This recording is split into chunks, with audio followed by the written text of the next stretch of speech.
Okay, folks, we're going to make the letter D in uppercase and then in lowercase.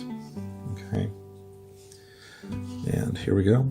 This one's a little bit backwards from the standard D. So this is going to be the top half of your letter. And this is going to be a little spiral forward. So what we've done here is we've created just a standard loop here. You might want to take the back side of it and kind of curl it up. So this is going to be the part that holds the chain, holds the name on it by the chain. Here we go. We're going to take the bottom portion of the D and we're going to spiral it in.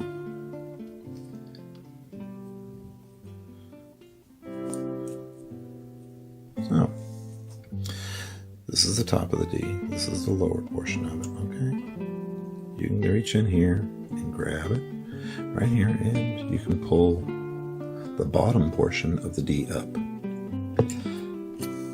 Grab a hold of it. Maybe just chain those pliers in here. Swoop it inside of that little hook you made at the top. Remember the top portion? Let me show you that a little clearer. It went right inside there. This one here will go off to the next letter. This one goes up. There's a beautiful letter D for you. Alright, next letter D. We can lead into it if you wish. I'm going to give myself a little pinch right there. Don't pay attention to that portion there yet. We're going to start by ramping it up a little bit, making the D with a little bit of a curve. You make the curve afterwards if you want. Here, let's fold it back. Grab the two, curve it in just a little bit, okay? Now take it on around. I'm not trying to match the silhouette of the other D.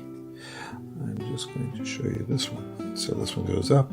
A couple things can be done here. You can fold it directly back down the shaft and pull it off, or you can put a little loop-de-loop right there. I prefer folding it down the shaft. The reason being is if you're not careful, it can turn into a capital letter I to people. So fold it back down the same where you just took it up. Go to the bottom of the D and give it a little pull off into the next letter. So there's your lowercase d.